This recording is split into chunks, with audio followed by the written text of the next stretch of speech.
ahora vamos a hablar de otro tema que está ligado al medio ambiente. Importante acerca de las iniciativas que se están ejecutando hasta el momento para evitar la deforestación de nuestra Amazonía. Por ello está con nosotros Iris Olivera, quien es coordinadora del programa Cambio Climático y Bosques de Dar. ¿Cómo está? Bienvenida al programa. Buenos días. Buenos días, Carla, y saludos a todos también los televidentes de TV Perú. Sí, sin duda estamos viendo, y esto es como un marco referencial, pero que no es ajeno a la realidad.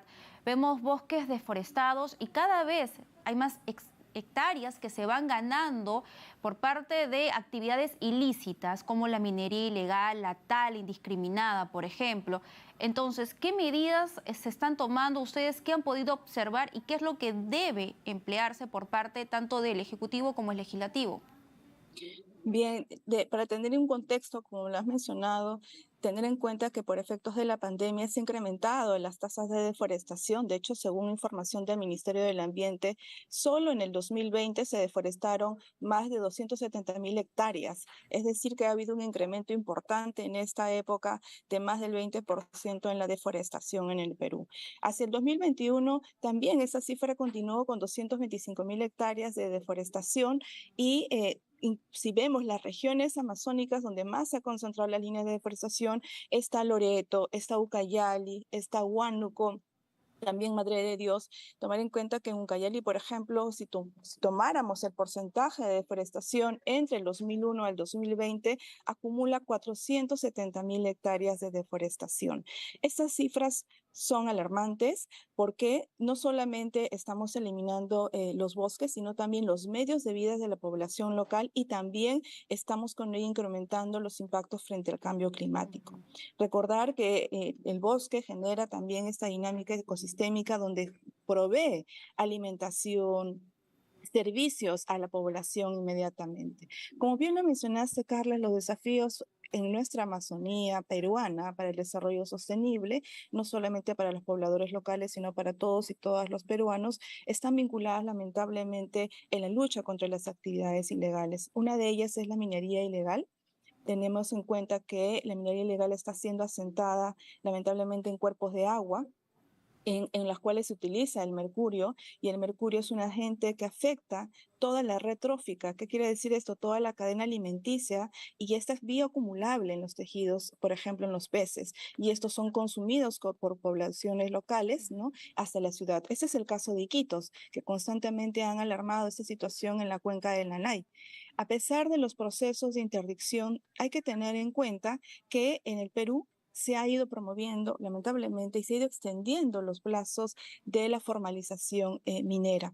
La Ley General de Minería hace muchos años atrás no contemplaba la minería artesanal y la pequeña minería, como muchos le llaman la MAPE, pero también recién en el 2012 fue que se aprobaron decretos legislativos para proceder a formalizar a estos grupos de actividades, ¿no?, informales mediante registros de formalización minera, y tener en cuenta que estos eran mecanismos excepcionales que debían terminar hace muchos años atrás.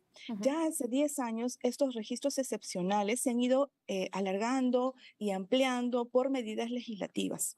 Hace poco, justamente en el 2021, en diciembre se amplió porque ya iban a cerrar, hacia este año se iba a cerrar el registro del Reinfo, este llamado de Reinfo, y se ha ampliado hasta el 2024. ¿Qué quiere decir con esto? Que esta medida excepcional para un proceso de formalización que no debía extenderse se ha ido ampliando durante estos 10 años. Y hasta el 2024 vamos a tener estas actividades, no solamente informales, sino también incentivando las actividades ilegales. Sí, y a propósito de lo que mencionas, es importante seguir incidiendo en qué están haciendo las autoridades. En este caso, el Congreso de la República. Hace semanas, si lo recordarás bien, seguramente el Ejecutivo en agosto observó el proyecto de ley que promovía la deforestación en la Amazonía, y eso está relacionada a esta iniciativa parlamentaria que iba a debilitar la ley forestal y de fauna silvestre. Esto felizmente ha retornado a la Comisión Agraria, pero conocemos que eventualmente esto puede volverse nuevamente a poner en agenda y discutirse y probablemente aprobarse, porque para ello solamente se requieren votos. Y no es la única actividad también que tiene que ver con el cambio climático, es extender, también esa es otra iniciativa, y esto es por parte de Fuerza Popular, extender el uso del tecnopor que tanto daño le hace al ecosistema, a nuestro medio ambiente. Entonces, este tipo de iniciativas que se vienen promoviendo desde el Parlamento, ¿por qué les está dando la espalda a lo que viene ocurriendo? El cambio climático está sucediendo y es una realidad. Efectivamente, Carla, y esto es parte también de la línea de sensibilización. Como bien lo mencionaste, la propuesta legislativa que llegó a ser aprobada por el Congreso, que modificaba la ley forestal, en la cual no solamente excluía al Ministerio del Ambiente para los procesos de zonificación forestal, sino que abría la puerta para eliminar todos los requisitos y autorizaciones para el cambio de uso de la tierra, promoviendo deforestación, generando incentivos perversos en solamente colocar en Amazonía peruana actividades agropecuarias exclusivas para incluso alentar a acceder a la titulación en esas tierras, cuando debería incorporarse este componente de sostenibilidad, no solamente para la protección y conservación, sino también para disfrutar de los servicios ecosistémicos en la población. En efecto, estamos afectando y acelerando con estas medidas legislativas los efectos del cambio climático en todos los pobladores. Recordarás, Carla, que ya tenemos, por ejemplo, el friaje, ya en Ucayali, desde Bolivia se ha mencionado el friaje, que tanto se alerta. Estamos también viviendo más fenómenos del niño y niña, ¿no? Con este incremento inusual del frío en Lima, también el incremento del frío en las zonas amazónicas. Entonces, eso está presente. Alertamos y exhortamos también a nuestros congresistas que puedan evaluar el componente de cambio climático, sobre todo con una inminente afectación a la población local.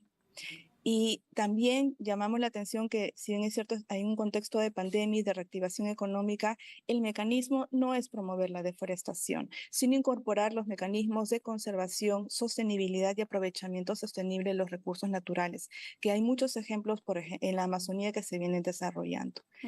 Un dato adicional, en la cuenca del Nanay, como mencionábamos, que abastece a más de 500.000 de habitantes, se desarrolla paralelamente esas actividades ilegales como la minería ilegal, y esta población está en riesgo, y a pesar de muchas declaratorias de emergencia en esos lugares, no ha podido ser controladas estas acciones.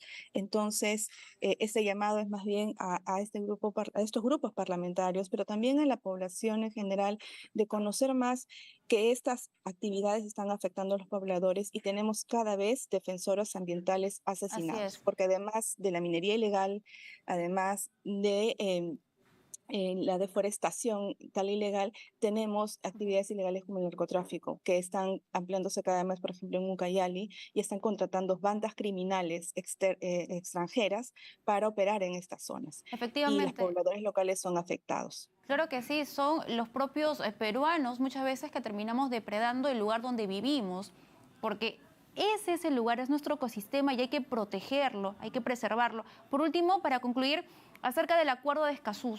Si bien es cierto, eso se habla, que tiene que ser ratificado, el antiguo canciller Miguel Ángel Rodríguez Mackay dijo que no, que si ya fue archivado por el Congreso, no había que ponerlo nuevamente en palestra. Pero es importante porque has mencionado una cifra que es sumamente relevante. Estamos hablando de 14 defensores del medio ambiente que han sido asesinados, y se entiende que este acuerdo los podría proteger.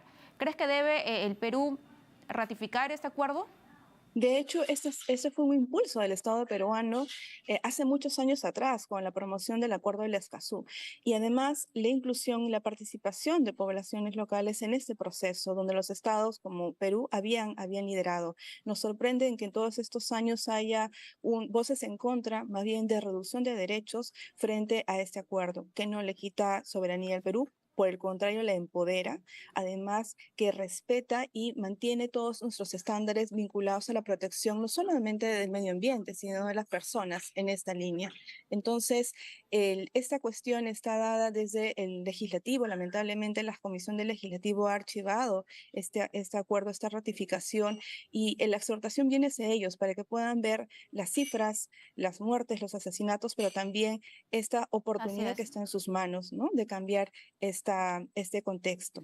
Ojalá que estos 200 años que cumple el Congreso de la República les sirva a modo de reflexión la importancia de no darle la espalda al medio ambiente, y eso hay que preservarlo y seguir enfatizando en esa necesidad. Muchísimas gracias, muy amable. Ha sido Iris Olivera, coordinadora del programa Cambio Climático y Bosques de Dar. Momento de irnos con un comunicado, lo tenemos en imágenes. Es el